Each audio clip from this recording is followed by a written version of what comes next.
আমার শহর রায়গঞ্জ নিবেদন করছে সায়নী গোল্ড এন্ড ডায়মন্ড, থানা রোড, রায়গঞ্জ।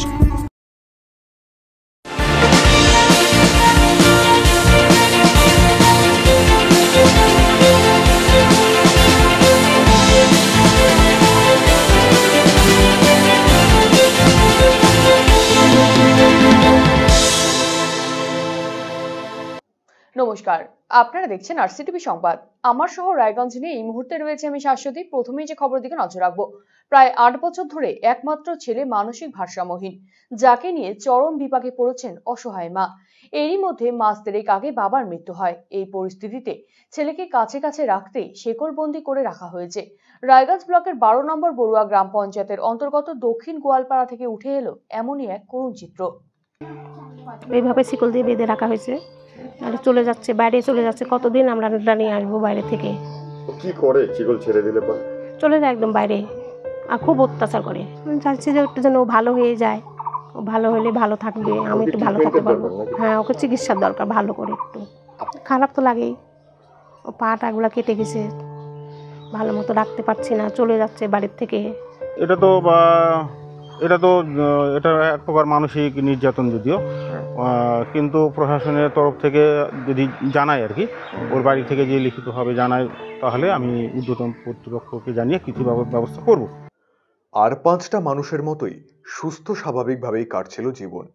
মা বাবা ও ছেলেকে নিয়ে নিম্নবিত্ত পরিবার যেভাবে চলে আর কি। কিন্তু সেই সুখ আর বেশি দিন স্থায়ী হয়নি।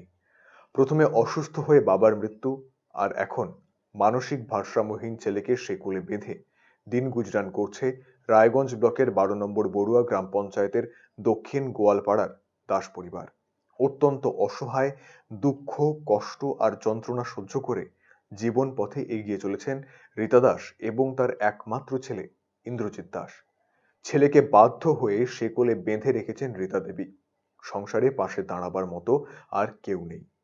তিনি জানিয়েছেন, তার স্বামী 5 বছর ধরে পক্ষাঘাতে আক্রান্ত ছিলেন। ছেলে 8 বছর ধরে মানসিক ভারসাম্যহীন। খুব কষ্ট করে জীবন চলছে। কেউ এগিয়ে আসেনি সাহায্যের জন্য। শুধুমাত্র একটি আশ্রম কর্তৃপক্ষ মাঝে মধ্যে সহায়তা প্রদান করে। সরকারি সাহায্য এখনো মেলেনি। 1.5 মাস হলো তার স্বামী প্রয়াত হয়েছেন। এদিকে ছেলের এই অবস্থা, যেদিক সেদিক চলে যায়, বাড়িতে অত্যাচার করে, ঘরের দরজা পর্যন্ত ভেঙে দিয়েছে। তাই বুকে পাথর বেঁধে বাধ্য হয়ে পায়ে শেকল পরিয়ে দিয়েছেন। শেকলের চাপে সন্তানের পা কেটে যায়, যা দেখে মায়ের দুচোখ ভরে আসে জলে। তবুও ছেলেকে কাছে কাছে রাখতে এছাড়া আর কোনো উপায় নেই সেই দুঃখী মায়ের কাছে। তিনি সাহায্যের আর্জি জানালেন কাতরভাবে। ওই যে খুব চলে যায়, বাইরে চলে যায়। একবার হিলিতে চলে গেছিল 2 বছর আগে। তারপরে এবার তো হচ্ছে চলে গেছিল কালিয়াচক, মালদা পার করে।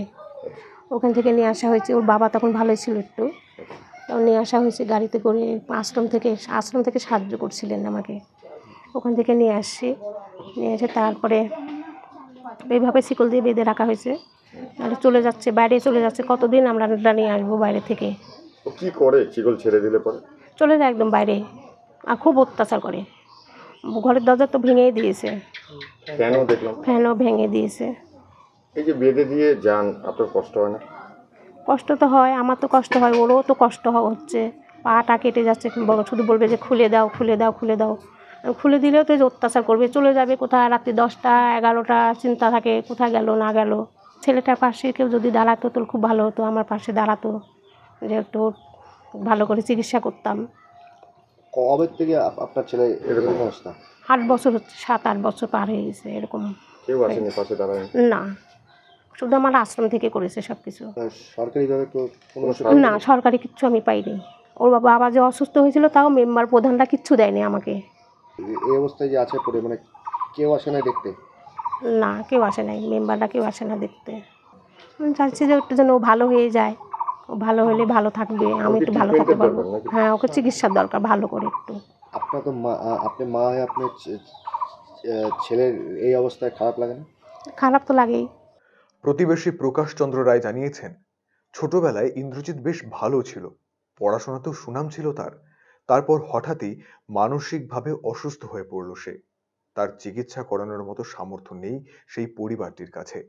এদিকে শেকল ছেড়ে রাখলে ট্রেনে চেপে দূর দূরান্তে চলে যায় সে। ফিরিয়ে আনতে কাল ঘাম ছোটে তার মায়ের। এই পরিস্থিতিতে চলছে পরিবারটি। সহৃদয় ব্যক্তিদের এগিয়ে আসার জন্য অনুরোধ জানিয়েছেন প্রকাশবাবু। আর একদম বাড়ির সঙ্গেই বাড়ি এবং আমাদের পড়োশি। ছোটবেলা থেকে ও কেমন ছিল, এখন এরকম কিভাবে? ছোটবেলায় খুব ভালো ছেলে ছিল, আমাদের দেবীনগর গয়ালাল স্কুলের ছাত্র ছিল, খুব পড়াশোনায় ভালো ছিল। হঠাৎ তার কপালে এরকম হয়ে গেল। কি অবস্থা হয়ে আছে? কি অবস্থা ওর মানসিক ভারসাম্য নষ্ট হয়ে গেল এবং খাওয়া দাওয়াও ঠিকমতো খায় না, শিকল বাঁধা অবস্থায় পড়ে আছে। ওর মা ওকে যদি ছেড়ে দেয় চলে যায় অনেক দূরে দূরে। একবার হিলি চলে গেছিলো, বালুঘাট হিলি থানা, ওখান থেকে ওনার মা লোকজন নিয়ে তারপরে নিয়ে আসে। বাড়িতে কে কে আছেন? বাড়িতে বর্তমানে ওর মাই শুধু আছে। গত 1.5 মাস আগে ছেলেটির বাবা গত হয়ে গেছে। সেই ক্ষেত্রে পরিবারটা খুব শোচনীয় অবস্থার মধ্যে আছে। তাই আমি বলছি যে সহৃদয় ব্যক্তিরা সকলে সাহায্যের হাত বাড়িয়ে দিন, ছেলেটার সুস্থ হয়ে যাক এই আশা কামনা করি। আমরা কথা বলেছিলাম স্থানীয় পঞ্চায়েত সদস্য উত্তম সরকারের সাথে। তিনি ঊর্ধ্বতন কর্তৃপক্ষকে জানিয়ে পরিবারটিকে সহায়তা প্রদানের আশ্বাস দিয়েছেন। কিভাবে রাখা হয়েছে?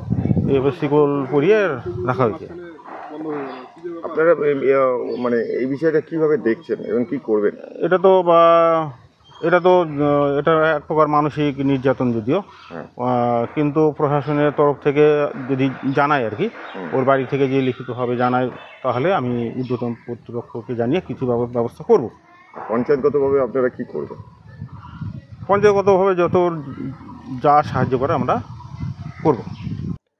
এখন কতদিনের শিকল মুক্ত হয়ে স্বাভাবিক জীবনে ফিরতে পারবে ইন্দ্রজিৎ, সেই আশাতেই চেয়ে রয়েছেন তার মা। আরসিটিভি সংবাদ, রায়গঞ্জ। রায়গঞ্জ বিশ্ববিদ্যালয়ে শুরু হলো বাৎসরিক সাংস্কৃতিক অনুষ্ঠান ডাইভার্সি ফেস্ট। মঙ্গলবার আনুষ্ঠানিকভাবে এই অনুষ্ঠানের উদ্বোধন করা হয়। উপস্থিত ছিলেন উপাচার্য ডক্টর দীপক কুমার রায়, রেজিস্ট্রার ডক্টর দুর্লভ সরকার, অনুষ্ঠানের চেয়ারম্যান ডক্টর প্রশান্ত কুমার মহলা সহ একাধিক বিশিষ্ট মানুষজন। প্রথম দিনে বিশ্ববিদ্যালয়ের একাধিক বিভাগে চলছে প্রতিযোগিতামূলক প্রদর্শনী। এছাড়াও প্রথম দিন স্থানীয় শিল্পীদের দ্বারা পরিবেশিত হবে সাংস্কৃতিক অনুষ্ঠান। এই অনুষ্ঠান চলবে 3 দিন ব্যাপী। এবারে এই অনুষ্ঠানে বিশেষ চমক থাকছে বলিউডের জনপ্রিয় প্লেব্যাক সিঙ্গার রাঘব চৈতন্য এবং নিকিতা গান্ধীর অনুষ্ঠান। এই অনুষ্ঠান ঘিরে উদ্দীপনায় ভাসছেন পড়ুয়ারা।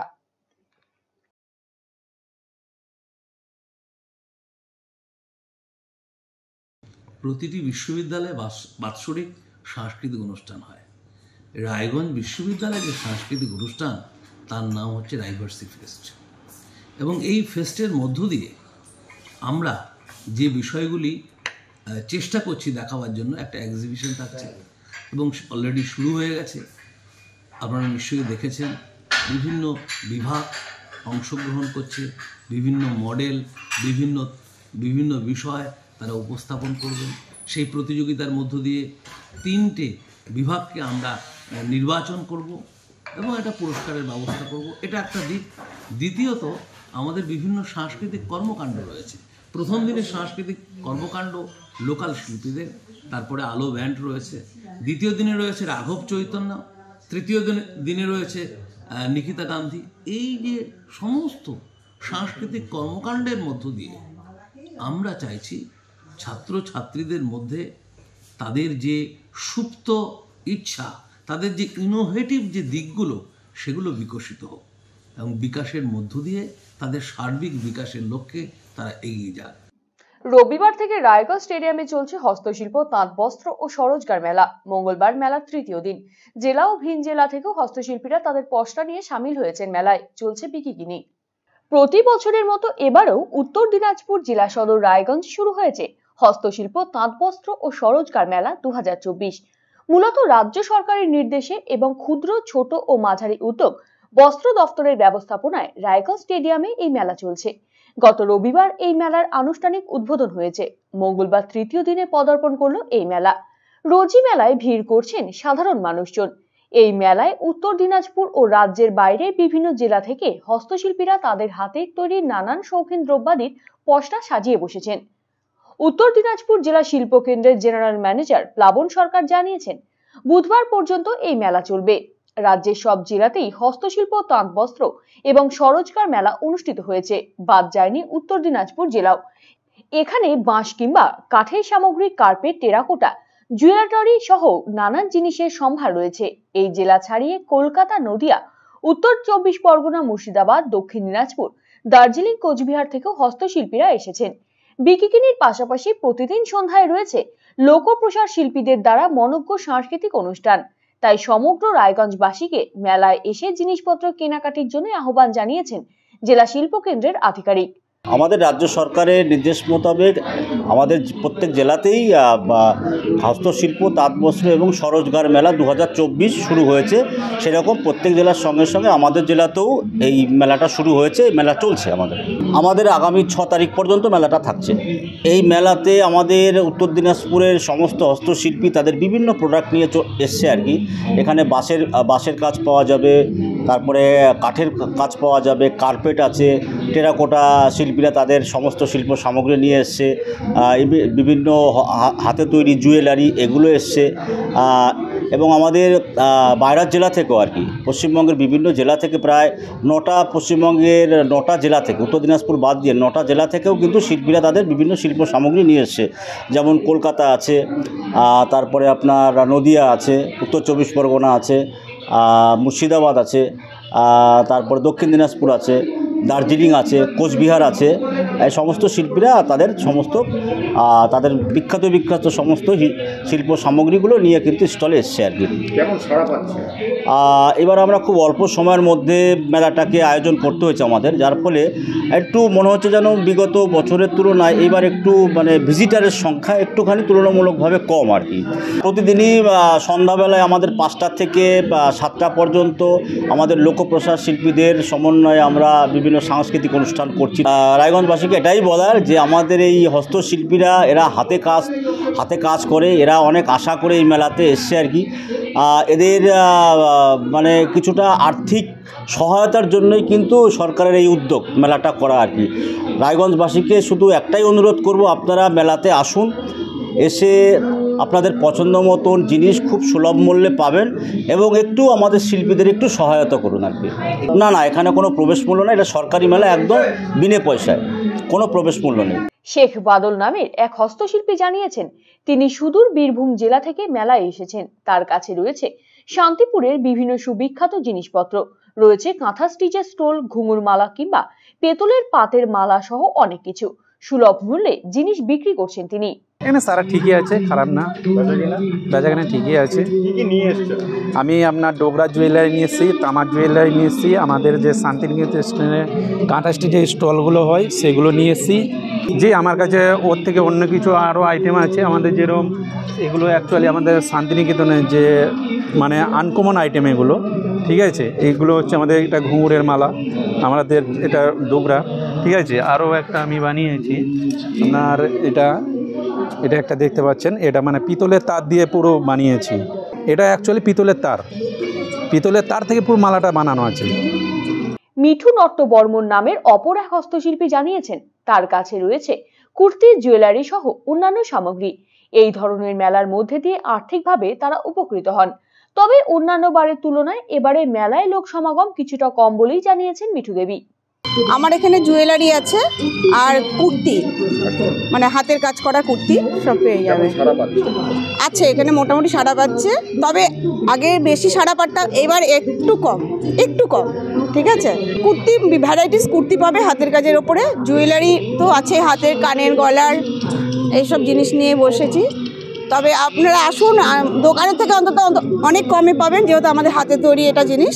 অনেকেই এসছে, কার্পেট নিয়ে এসছে, বাঁশের আছে, তাদের কাছ থেকে কিনুন, তারা উপকৃত হবে, আপনারাও অনেক কমে পেয়ে যাবেন। মেলায় এসে নিজের পছন্দ মতো জিনিস কেনাকাটা করলেন দেবস্মিতা মান্না। তিনি জানিয়েছেন, দোকানে জিনিস পাওয়া গেলেও মেলায় অনেক রকম ভ্যারাইটি থাকে, তাই মেলায় এসে কেনাকাটা করছেন তিনি। জিনিসের মূল্য নিয়েও সন্তোষ প্রকাশ করেছেন তিনি। এমনি এখানে তো হস্তশিল্প মেলা, তো হাতের জিনিসগুলো বাড়ি সাজানোর জন্য বা কারো যাত্রীদিকে একটু পছন্দের জিনিসগুলো পাওয়া যায় এখান থেকে, ওই জন্যই এই যে মাটি টেরাকোটার জিনিসগুলোই নিচ্ছে কারণ এরা নিজেদের হাতের তৈরি জিনিস তৈরি করে, তো জিনিসগুলো খুব দেখতে সুন্দর হয়। এমনি দোকানে তো জিনিস পাওয়াই যায়, বাট মেলা থেকে জিনিস কিনলে এই জিনিসগুলো অনেক অন্যরকম পাওয়া যায়, অন্য অন্য জায়গা থেকে সব আসছে তার জন্য। দামের কি হিসাব? দাম তো ঠিকঠাক। RCTV সংবাদ, রায়গঞ্জ। রায়গঞ্জ ব্লকের ঐতিহ্যবাহী স্কুল হিসেবে পরিচিত মালঞ্চা হাই স্কুল। এই স্কুলে চলছে প্লাটিনাম জুবিলি উৎসব। পায়ে পায়ে ৭৫তম বর্ষে পদার্পণ করলো এই স্কুল। গত বছর সেপ্টেম্বর মাস থেকে শুরু হয়েছে প্লাটিনাম জুবিলি বর্ষ। বছরভর চলবে বিভিন্ন অনুষ্ঠান। তারই অঙ্গ হিসেবে সোমবার থেকে শুরু হয়েছে মূল মঞ্চের অনুষ্ঠান। সাংস্কৃতিক অনুষ্ঠানের পাশাপাশি এদিন অনুষ্ঠিত হয় জ্ঞান বিজ্ঞান মেলা। এই মেলায় পড়ুয়ারা বিভিন্ন মডেল নিয়ে সামিল হয়েছেন। পার্শ্ববর্তী 5টি স্কুলের পড়ুয়াদের সাথে রয়েছে প্রতিযোগিতামূলক কর্মসূচি।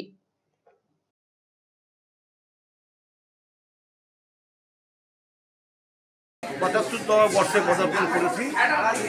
প্ল্যাটিনাম জুবিলি পর্বে মূল মঞ্চের অনুষ্ঠান এখন হচ্ছে। এই অনুষ্ঠানে আমরা যেটাকে সংযোজন করেছি নতুনভাবে, সেটা হচ্ছে জ্ঞান বিজ্ঞান মেলা। আমাদের গত 26শে সেপ্টেম্বর 2023 আমাদের এই জুবিলি বর্ষের শুরু। সারা বছর ধরে আমরা নানাবিধ কর্মকাণ্ডের মধ্যে এগিয়ে চলেছি। ইতিমধ্যেই আমরা পার্শ্ববর্তী বিদ্যালয় তাদেরকে নিয়ে খেলাধুলা, সাংস্কৃতিক চর্চা এসবের প্রতিযোগিতার আয়োজন করেছি। আজকে এই সময়ে মূল মঞ্চের অনুষ্ঠানের পাশাপাশি আমরা জ্ঞান বিজ্ঞান মেলার আয়োজন করেছি। এখানে একটা আমাদের বিদ্যালয়ের ছাত্রছাত্রীরা নিজেদের মডেল যেমন এক্সিবিট করছে, সেই সঙ্গে আজকে একটু প্রতিযোগিতামূলক পর্ব আছে। আমাদের পার্শ্ববর্তী 5টা বিদ্যালয় থেকে এখানে অংশগ্রহণ করছে, তারা ছাত্রছাত্রীরা মডেল নিয়ে। জন্মদিনে জাঁকজমকপূর্ণ সেলিব্রেশন নয়, বরং সামাজিক কর্মসূচি গ্রহণ করলেন রায়গঞ্জের এক যুবক। জয়ন্ত দাস নামের ওই যুবক পেশায় ফটোগ্রাফার এবং মেহেন্দি আর্টিস্ট। সোমবার তার জন্মদিন। সেই উপলক্ষে তিনি রায়গঞ্জে বিশ্ব বাংলা প্রতিবন্ধী সমিতির কার্যালয়ে এসে বিশেষভাবে সক্ষম শিশু কিশোরদের সাথে সময় কাটালেন। তাদের হাতে পড়াশোনার সামগ্রী এবং ফলমূল তুলে দেন তিনি। এরই পাশাপাশি রায়গঞ্জ সিস্টার নিবেদিতা সেবা প্রতিষ্ঠানের সহায়তায় এদিন তিনি মাকে নিয়ে দেহদান করেন। দেহদানের গুরুত্ব নিয়ে এদিন বক্তব্য রাখেন তিনি।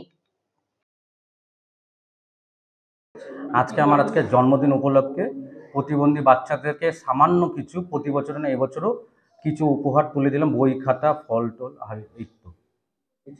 এছাড়া হচ্ছে আজকে আমি আমার মা বডি ডোনেট করলাম, মানে দেহদান করলাম। কারণ হচ্ছে দিনকাল যা পড়ে গিয়েছে, আমরা দেখতে পাচ্ছি যে নিজের মানুষ, মা বাবারা মারা যাচ্ছে, 3 ঘন্টাও মানুষের অপেক্ষা করতে পারছে না। 45 মিনিট সময় গেছে বিজ্ঞান সম্মততে, ইলেকট্রিক চুল্লিতে যখন পোড়ানো হচ্ছে, সেই 45 মিনিট মানুষের সময় হচ্ছে না, একটু সময় দিবে। প্রিয় মানুষকে আমরা বলে বসতেছি যে এটা বডি কতক্ষণ পোড়ানো হবে, কি হবে, সেই বডির কোনো দাম থাকছে না, পোড়ানোর পর কিচ্ছু থাকছে না। আমি চাই আমাদের মতন সবাই এগিয়ে আসুক, বডি ডোনেট করুক। এতে বিজ্ঞান আমাদের উন্নতি হবে, মানুষের কি উন্নতি হবে। মানুষের বডি ডোনেট করা মানে একটা ভয় থাকে যে হচ্ছে আমার বডিটা পুড়ে যাবে, আজকে আমি মারা যাব, বডিতে ফর্ম ফিল আপ করবো না, এই ব্যাপারগুলি থাকে। কিন্তু না, এটা একদমই ভুল ধারণা। একটা মানুষ যদি আমার বডি থেকে কোনো কিছু, লিভার হোক, কিডনি হোক, যা কিছু হোক, যদি কাজে লাগে, আমাদের ভালো লাগবে যে একটা মানুষকে আমরা হেল্প করতে পারলাম। প্রচুর মানুষ আছে অনেক কিছু পাচ্ছে না। পঞ্চম দিনে পদার্পণ করলো আশাকর্মীদের কর্মবিরতি। মঙ্গলবার পশ্চিমবঙ্গ আশাকর্মী সংগঠনের সদস্যরা রায়গঞ্জের কর্ণজোড়ায় জেলা স্বাস্থ্য দফতরের সামনে অবস্থানে বসেন। নিজেদের দাবি দেওয়া আদায়ে চলে বিক্ষোভ স্লোগান, যেখানে নেতৃত্ব দেন সংগঠনের জেলা সভাপতি মিনতি সরকার, জেলা সম্পাদিকা মাধবীলতা পাল। তারা জানিয়েছেন বেতন বৃদ্ধি, একসাথে ইনসেন্টিভ প্রদান সহ 15টি দাবি রয়েছে তাদের। দীর্ঘদিন থেকে এই সব দাবিতে আন্দোলন চালিয়ে যাচ্ছিলেন তারা। বারবার দাবি জানিয়েও এখনো পর্যন্ত কোনো সুরাহা হয়নি। সেই কারণে 1 মার্চ থেকে চলছে তাদের আন্দোলন। দাবি পূরণ না হলে লাগাতার কর্মবিরতি চালিয়ে যাওয়ার হুঁশিয়ারি দিয়েছেন সংগঠন নেতৃত্ব। আমরা 1 মার্চ থেকে শুরু করেছি, আজকে তার 5মতম দিন। যতক্ষণ পর্যন্ত আমাদের দাবি দাবা না মানছে, ততক্ষণ অবধি আমাদের এই আন্দোলন চলবে। প্রধানত আমাদের সরকারি কর্মী স্বীকৃতি দেওয়া, ফিক্সড ভাতা বৃদ্ধি করা, এবং এই যে ভাগে ভাগে যে টাকা দেওয়া, 50 টাকা, 100 টাকা, 10 টাকা, যার 1000 টাকা বিল হচ্ছে, 1500 টাকা বিল হচ্ছে, সে 8 ভাগে 10 ভাগে টাকা পাচ্ছে, সে কিছুই বুঝতে পারছে না। 2 মাস 3 মাস পর পর সেটা 50 টাকা 100 টাকা করে যদি ঢুকায় দেয়, কেউ তো বুঝতে পারবে না যে আমি কত টাকা পেলাম। এরকম 15টা দফা নিয়ে আমাদের এই আন্দোলন শুরু হয়েছে। আমরা এটা বহুদিন ধরেই আন্দোলন চালিয়ে আসছি এবং উদ্ধত্ত কর্তৃপক্ষকে আমাদের অনেকবার জানানো হয়েছে যে আমাদের সঙ্গে বসে আমাদের দাবি দাবাগুলো মিটমাট করতে, না হলে আমরা বৃহত্তর আন্দোলনে যাব। এরকম করতে করতে আজকে কয়েক বছর ধরেই আমরা এটা চালিয়ে আসছি। বিগত 12 তারিখে, ফেব্রুয়ারি 12 তারিখেও আমরা বিধানসভাতেও এটা বলা হয়েছিল, কিন্তু তারা আমাদের কোনো কথাই শোনেনি।